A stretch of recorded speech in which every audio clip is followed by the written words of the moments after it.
Cześć, witamy Was w kolejnym odcinku Poprzez wieki, a dzisiaj przenosimy się w wiek XVI.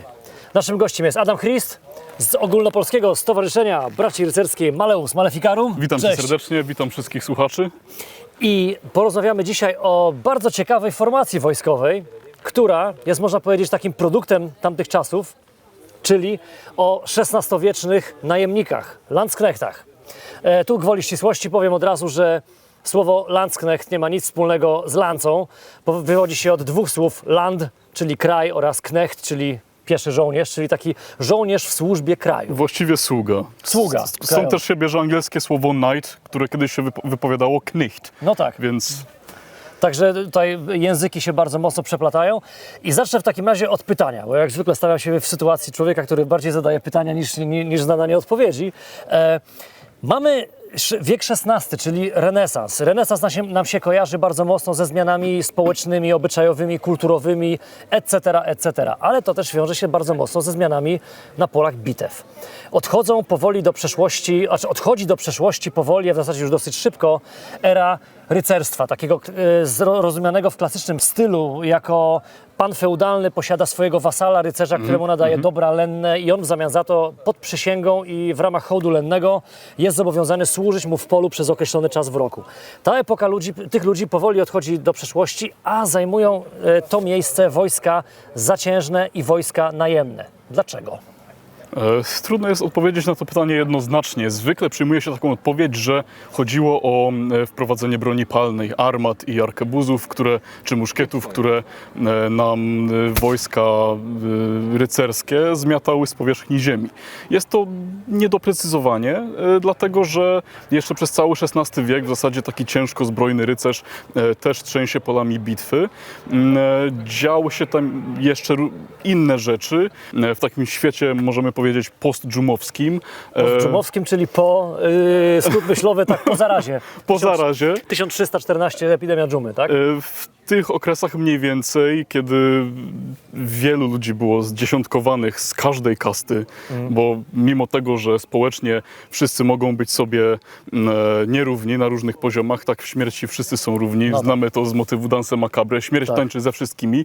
Umierało tak. również w dużej mierze rycerstwo, więc kto miał wejść na te pola bitwy później?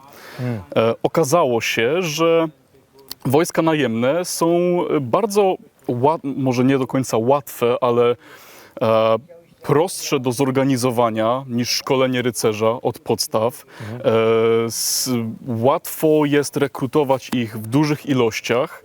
I dla wielu ludzi okazało się, że była to całkiem atrakcyjna fucha, całkiem atrakcyjny sposób na życie. Z jednej strony oferował bardzo szybki, może nie szybki, ale miał w sobie obietnicę awansu, tak? No bo z jednej strony, jeżeli ktoś sobie, powiedzmy, robi buty, jest szewcem, dojdzie do pewnego etapu, może otworzyć swój warsztat i co dalej? Do końca życia te buty klepie. Natomiast jeżeli ktoś wstępuje w szeregi wojska, tam tych hierarchii było tyle, że od rekruta mógł pójść w tyle różnych stron. Każdy żołnierz nosi w plecaku buławę marszałkowską. Dokładnie tak jest. I wiązała się z tym również bardzo, bardzo wysoka płaca. Jeżeli przyjmijmy taki strzał w ciemno, jakiś kamieniarz zarabiałby miesięcznie 1,5 guldena, tak najemnik mógł zarabiać nawet do 4. No to rzeczywiście warto przemyśleć sprawę. Może na nas to nie robi znaczenia, ale przyjmijmy sobie taki przelicznik, że 1 gulden to jest 1000 dzisiejszych złotych strzał. Tak. Mamy 1,5, mamy 4 tysiące. No to już nam teraz to zaczyna robić różnicę. Zwłaszcza, że wtedy rycerz, czyli szlachcic, stawał się coraz mniej wojownikiem, a coraz bardziej posiadaczem ziemskim de facto, który często migał się od służby wojskowej, jak Dokładnie miał tak. tego ludzi. Tak? Dokładnie tak. Nawet jeszcze w tych czasach feudalnych, kiedy ta hierarchia była ostrzejsza, często zdarzało się, że rycerzowi mogło się nie chcieć walczyć, posłał kogoś, żeby walczył w jego imieniu i okazywało się, że w sumie te wojska też sobie dają radę.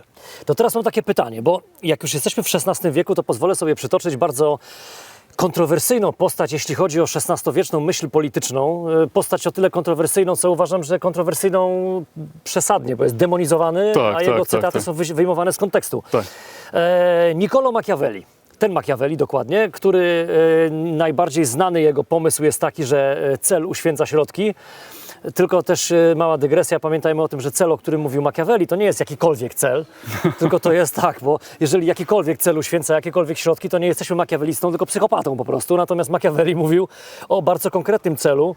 Mówię tu o traktat pod tytułem Książę, który jest zbiorem dobrych rad dla młodego księcia, jak być skutecznym władcą. I tam właśnie mówi o tym celu, który uświęca środki. Celem dla księcia jest utrzymanie pokoju, dobrobytu i stabilności i ogólnie dobrostanu i szczęścia swoich poddanych. No i w imię tego jakże szlachetnego celu, gdzie liczy się zdrowie, życie i szczęście milionów ludzi, dopuszczane są według Machiavellego niektóre tak zwane nieczyste zagrania na arenie dyplomatycznej czy politycznej, takie jak podstęp, kłamstwo, etc., zło dla większego dobra. Także tutaj ten cytat jest bardzo często wyjmowany z kontekstu, ale Machiavelli w swoim traktacie pisze bardzo ciekawą rzecz. Mianowicie, mówi tam, że najgorszy rodzaj wojska, jakim może posługiwać się władca i na którym może opierać stabilność swojego państwa, to są najemnicy. Dlaczego? Bo rycerz w służbie swojego pana jest mu z zasady wierny. On mu składa przysięgę wierności. 2. Dobrostan jego pana jest dobrostanem rycerza, no bo jakby od pana zależy to, czy rycerz ma ziemię, zamek, czy ma przywileje i tak dalej. Czyli taki rycerz walczy do końca. Najemnik walczy dla zysku. Jeżeli najemnik przyjeżdża na wojnę, to jego interesem nie jest polec chwalebnie i poświęcić życie i zdrowie dla wielkiej sprawy, bo to jego celem jest zarobić pieniądze, tak? Czyli z tego, co mówi Machiavelli, najemnik się nie będzie poświęcał, on przyjeżdża tam zarobić jak najwięcej najmniejszym wkładem własnym. Jeżeli państwo wpada w tarapaty finansowe, automatycznie rozpierzchają się wojska, bo nie ma z czego ich opłacać, czyli mamy tarapaty finansowe i bezbronne granice. Dokładnie tak. Czyli mówi nasz myśliciel polityczny, drogi książę, wystrzegaj się najemników jak ognia. I teraz pytanie, czy rzeczywiście było tak źle? Jeżeli tak, to dlaczego tych najemników było tylu i dlaczego byli tak popularni? Tak, dlaczego ich tylu Mam było? mały dysonans poznawczy. A czy faktycznie było tak źle?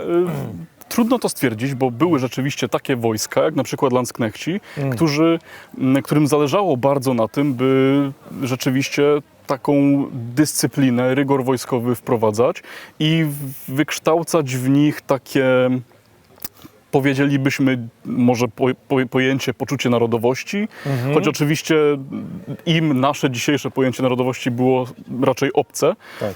Niemniej próbowano zaszczepiać w nich takie wartości jeszcze bardziej średniowieczne, moglibyśmy powiedzieć. Natomiast mogło się to kończyć różnie, a mogło się to kończyć różnie z takiego powodu, jak już zresztą zauważyłeś, bo chodziło tak czy siak o kasę. Kiedy żołd spływał regularnie, nie było wtedy problemu. Najemnicy rzeczywiście robili to, co do nich należało, jednak kiedy te pieniądze zaczynały się kończyć, kapitanom armii kończyły się środki do wypłacania, tam kombinowano oczywiście w różne strony, zaciągano pożyczki, czasami wypłacano z własnej kieszeni, żeby dać im ten żołd. Natomiast kiedy tych środków brakło, no to mogły się potem zaczynać straszliwe rzeczy typu najazdy na wiochy, palenie, rabowanie. No tak, bo jeść trzeba, tak? Najgorsze. Płacą, nie płacą, jeść trzeba. Dokładnie tak? tak, dokładnie tak. Dlatego też do najemników przywarła taka wada, że są niesamowicie chciwi. Jednak należy pamiętać, że wiele armii, jak na przykład Landsknechci, nie zapewniali swoim żołnierzom nic oprócz pieniędzy. Za ten żołd najemnik musiał zaopatrzyć się we wszystko sam. Dlatego, że nawet podczas rekrutacji on musiał stawić się z własnym orężem. Nie było takiej sytuacji, że pierwszy lepszy, tam nie wiem, pan Józio z wioski może sobie przyjść i zostać najemnikiem. Należało już stawić się z własnym rynsztunkiem i oposażyć się we własnym zakresie. To oznacza jedzenie, to oznacza ubrania, to oznacza po bitwie naprawienie ubrań, zgubił buty, kupienie nowych butów, może chciał przeżyć kolejną bitwę, kupić hełm, kupić zbroję. To wszystko leżało w ich własnych interesie. Nawet byli oczywiście tacy obozowi kucharze, w przypadku Landsknechtów oni nazywali się zydle i oni przygotowywali posiłki, które reszta wojska mogła potem od nich odkupić. A, czyli oni też to nie byli żywieni, to oni musieli to Tak, kupować. dokładnie tak. Mało tego, taka ciekawostka. była taka osoba w armii, ona nazywała się profost i to była taka jednostka, powiedzmy w cudzysłowie policyjna. U niego bardzo często mogli znajdować się więźniowie i oni za przebywanie w jego namiocie również musieli mu płacić. Aha. Więc tam się absolutnie wszystko rozbijało o te pieniądze. Więc dopóki one były, okej, wszyscy robili to, co do nich należało. Natomiast jeżeli one się kończyły i armia na przykład zaczynała głodować, no to już wiadomo, człowiek głodny, człowiek zły, nie? No, mówi się, że to, co dzieli ludzi od zwierząt, to są 4 niezjedzone posiłki. No. Tak, mówi się również, że armia nie maszeruje na nogach, a na żołądku, więc... No tak. Natomiast pytanie teraz tak. Kto zostawał najemnikiem i Landsknechtem? Nazwa Landsknecht z niemieckiego, czyli to byli głównie Niemcy, tak? Czy dobrze mówię, czy zależy od sytuacji? Oni mogli się rekrutować w zasadzie z jakiegokolwiek regionu. Oryginalna idea była taka... Skąd się wzięli, znaczy przerwę? Kto założył i dlaczego? Do tego właśnie zmierzam. Dobrze, że zapytałeś. Ich założycielem był Maksymilian I, cesarz Maksymilian I, który po ojcu zresztą był człowiekiem takim mocno zorientowanym militarnie. Nie bez powodu też, dlatego że cesarstwo prowadziło wiele wojen na wielu frontach. Jego matka, która odeszła od niego bardzo wcześnie, bo raptem kiedy miał 8 lat, zdaje się, mówiła mu, a gdybym ja wiedziała, że ty się tak w ślady ojca podasz z tą wojaczką, to bym chyba cię nie miała. Więc Maksymilian był bardzo mocno, miał wielu wrogów, był zorientowany militarnie. On też na niejednym polu bitwy bywał nie jako dowodzący, ale też jako walczący i de facto jako piechur, bo czasami schodził nawet z konia, żeby walczyć ramię w ramię ze swoimi ludźmi. To musieli go uwielbiać, krótko mówiąc. Tak, miał rzeczywiście wysoką charyzmę. On szastał mieczem i jednym i drugim bardzo. Miał tylu bękartów, że chyba 100, więc to był naprawdę bardzo charyzmatyczny człowiek. Natomiast miał jeden problem. On też musiał często rekrutować armie najemne. Problem był taki, że kiedy kampania wojenna się kończyła, skarbiec wysychał, oni się po prostu rozbiegali jak myszy wypuszczone z klatki, każdy w swoją stronę i zostawał z niczym. Więc przyświecała mu taka idea, żeby stworzyć taką jednostkę, która będzie typowo niemiecka i będzie takim właśnie sługą narodu, czyli de facto Landsknecht. Nie wyszło to do końca, bo koniec końców, kiedy Maksymilian też chronicznie cierpiał na pusty skarbiec, więc kiedy kończyły mu się pieniądze, ale panowie przez cały czas mieli oręż, przez cały czas byli gotowi do bitwy, zaczęli wykupować się u innych. Nazywało się to graf, ale de facto chodziło o sponsora. Graf znaczy po polsku tyle co hrabia, tak? ale chodziło tak naprawdę zleceniodawca, dokładnie. Więc kiedy znalazł się taki zleceniodawca, on się kontaktował z osobą, dowodzącą armią, ale nie dowodzącą na polu bitwy, tylko tak logistycznie bardziej. To nazywała się ta osoba Obrist. No i wtedy dochodzili do jakiegoś układu. My wam damy, nie wiem, na przykład 20 000 talarów za zrekrutowanie tam takiej a takiej ilości wojska. On mówił, no słuchaj, za tyle to my ci możemy dać co najwyżej tyle. Różnie się to potem kończyło, czasami trzeba było wypłacać z własnej kieszeni, wtedy jeszcze chyba nie było, z własnej sakieski, tak? czy zaciągać pożyczki z banku.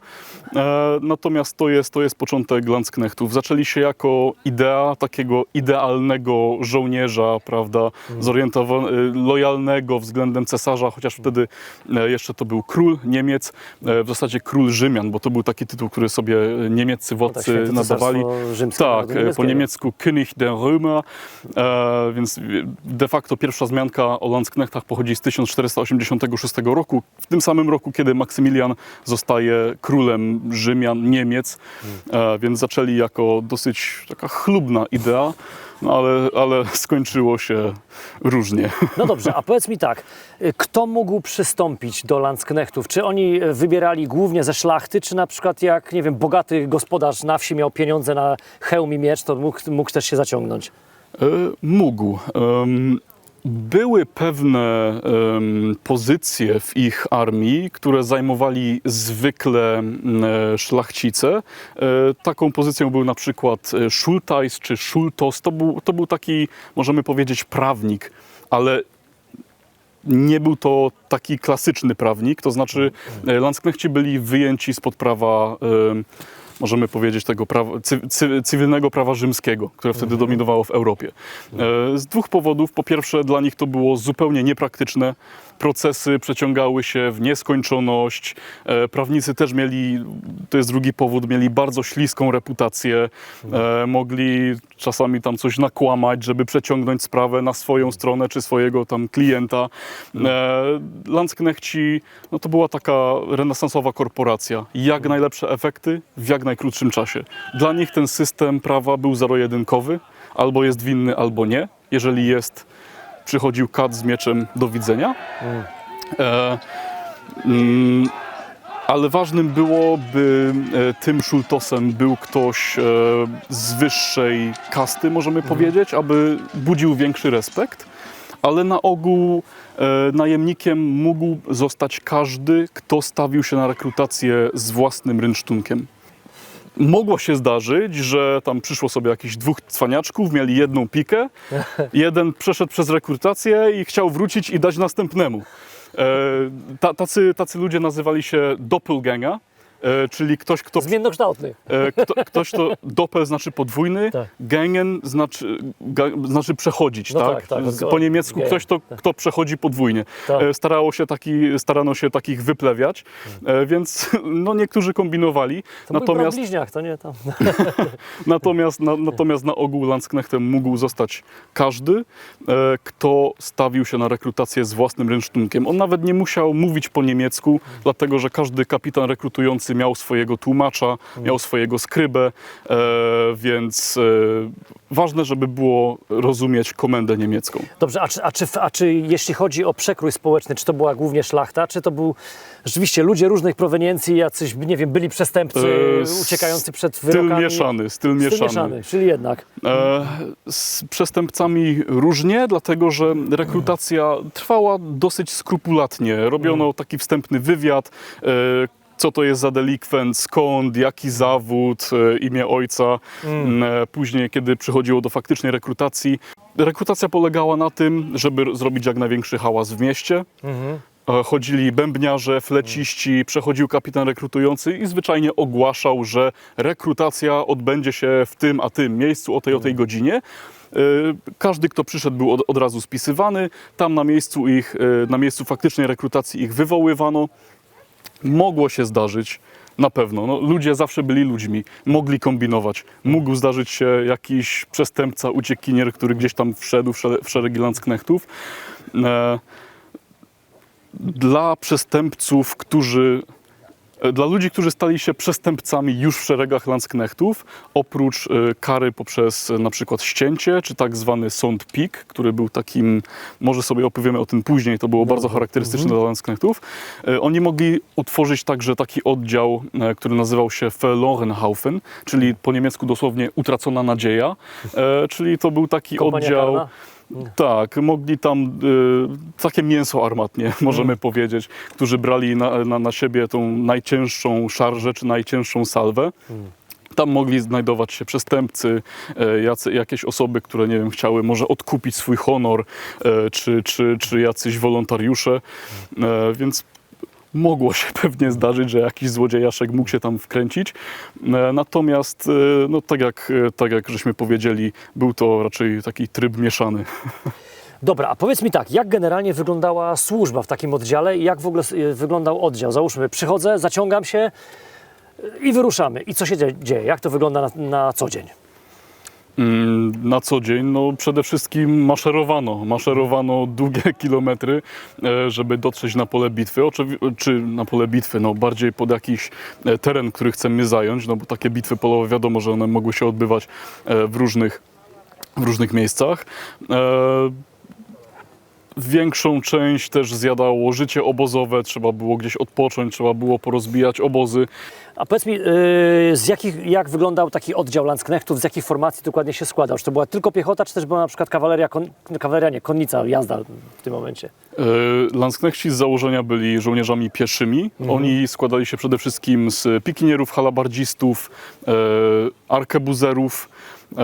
Również mogli być wspomagani przez kuszników, przynajmniej na początku jeszcze. Mogła razem z Landsknechtami na polu bitwy występować kawaleria, ale byłaby ona wtedy w osobnym oddziale i podchodziłaby ona pod jakiegoś innego dowodzącego. Landsknechci byli żołnierzami pieszymi. Rozmawialiśmy o tym, że oni cieszyli się dosyć złą sławą takich, co plądrowali wsie, rabowali, gwałcili, palili i tak dalej. Jak było z dyscypliną w tym wojsku? Czy oficerowie przymykali na to oko na zasadzie chłopaki się muszą wyszaleć? Nie. Czy raczej było to bardzo mocno, nazwijmy to, reglamentowane? Absolutnie nie. Tak jak mówiłem na początku, dbano o tę dyscyplinę. To mimo wszystko była armia, to było profesjonalne wojsko i żeby ono było, tak jak mówiłem, renesansowa korporacja. Jak najlepsze efekty w jak najkrótszym czasie. Niemiecka precyzja. Niemiecka precyzja. Więc dbano, przynajmniej starano się dbać o tę dyscyplinę. Oni mieli stosunkowo mocno rozwinięty swój własny system prawny, nie oczywiście profesjonalni prawnicy, natomiast mieli swojego kata, który mógł się przechadzać po obozie i wprawiać jakichś potencjalnych zbirów w osłupienie. Nie chcieli z tym panem zadzierać. Przychodził tam. No, mniej więcej na tej zasadzie. On też był łatwo zauważalny, bo nosił proste ubrania w kolorze czerwonym, mógł się przechadzać ze swoim mieczem katowskim czy stryczkiem. Mieli takie jednostki nadzorcze, na przykład Profost, na przykład Hurenweibel, którego nie mogę przetłumaczyć, bo YouTube ograniczy zasięgi. Ależ to zróbmy to tak, wiesz, czyli specjalista od spraw dam lekkiej proweniencji? Tak, mogło się zdarzyć, że tam Landsknechci do tego swojego orszaku nazywanego Tros zabierali również kobiety, dzieci. No, markietanki musiały być na pewno. Markietanki Tak. mogli też zabierać panie do towarzystwa i potem ktoś to musiał wszystko ogarniać. To robił właśnie Hurenweibel. Przerąbana funkcja, mi się wydaje. Chyba jedna z najcięższych w tej armii. Tak, zgadza się, ale też bardzo, bardzo sowicie wynagradzana, bo on zarabiał praktycznie tyle, co kapitan armii, czyli 40 guldenów. Oni mieli nawet taki swój właściwy tylko chyba dla Landsknechtów, o ile się nie mylę, tak zwany sądpik, czyli jeżeli ktoś dopuścił się wyjątkowo haniebnej zbrodni, która na przykład, nie wiem, splamiłaby dobre imię, nie daj Boże, samego Kaisera, czy kampanii, czy może zbezcześciłby sztandar, brano takiego delikwenta przed cały oddział, który opuszczał piki. Profost odczytywał tam jego winy, on się jeszcze przechadzał, oskarżony pomiędzy kompanami, błagał ich o wybaczenie. Następnie ustawiał się przed nimi, dostawał znak od profosta, żeby się rozpędził i wbiegał na piki kompanów. W taki sposób dokonywano czasami egzekucji. A jak przeżył, to Nie przeżył. nie przeżył. Było jasno powiedziane, że jeżeli ktoś na przykład odstąpiłby mu drogi, żeby mógł uciec, Tak. no to podzieliłby jego los. No to nie ma miękkiej gry, krótko mówiąc. Nie ma miękkiej gry. Poruszyliśmy temat kobiet, tak? Jak każde wojsko od początku świata miało markietanki. Tutaj krótkie wyjaśnienie. Markietanki, to się tak mówi często z sarkastycznym uśmieszkiem, to niekoniecznie musiały być kobiety lekkich obyczajów. Często to były po prostu kobiety, których funkcją było gotowanie, pranie, Tak, dokładnie. cerowanie ubrania. Między innymi też dlatego, że żołnierz po bitwie, który wykonał wszystkie swoje obowiązki żołnierza, ostatnią rzeczą, o jakiej myśli, to jest jeszcze mieszanie w garnku albo siedzenie z igłą i nitką i cerowanie swojego ubioru, kiedy on jest po prostu tak zmęczony, że bardzo często, jak to stare powiedzenie mówi, żołnierz śpi kiedy może. Po paru dniach marszu i mało snu, to po prostu siada i śpi tam, gdzie jest. Także kobieta, która może mu pomóc, przyszyć guzik, coś ugotować, opatrzyć go, jeżeli jest ranny, bardzo się przydaje. Także te markietanki to jest bardzo, bardzo istotny element każdego wojska. Jak to było właśnie z tymi kobietami u Landsknechtów? Kobiety, które szły w tym orszaku za Landsknechtami, nazywały się Trossfrau, czyli takie panie od orszaku, Trossfrau. Trossfrau miały również jeszcze inną funkcję, mianowicie podczas bitew, czy raczej przed bitwami, one często pomagały budować jakieś zasieki, tak, pomagały wznosić jakieś barykady przed wrogim wojskiem, ostrzałem z armat, więc panie u Landsknechtów były naprawdę pracowite i to absolutnie nie były jakieś kury domowe, które tylko siedziały przy garach i gotowały. One pomagały również przy samych bitwach, oczywiście opiekowały się rannymi. Po bitwie mogło się zdarzyć, że grabiły jakieś fanty z poległych, więc no i oczywiście też mogły się ubierać jak chciały, więc to im też mogło bardzo spasować, że nie mogły wyglądać, prawda, tak fantastycznie jak co po niektóre księżniczki. Słuchajcie, temat jest długi, temat jest ciężki do wyczerpania w kilka minut, także żegnamy się z Wami na chwilę. Już niedługo wracamy do Was z kolejną częścią, gdzie omówimy dalsze losy formacji zwanej Landsknechtami, co się z nimi stało dalej i kiedy stracili swoje znaczenie na polach bitewnych. A tymczasem, jeżeli Wam się materiał podobał, dajcie łapkę w górę, zasubskrybujcie nas, a my zrobimy wszystko, żeby nagrywać dla Was więcej ciekawych materiałów. Trzymajcie się, do zobaczenia. Cześć!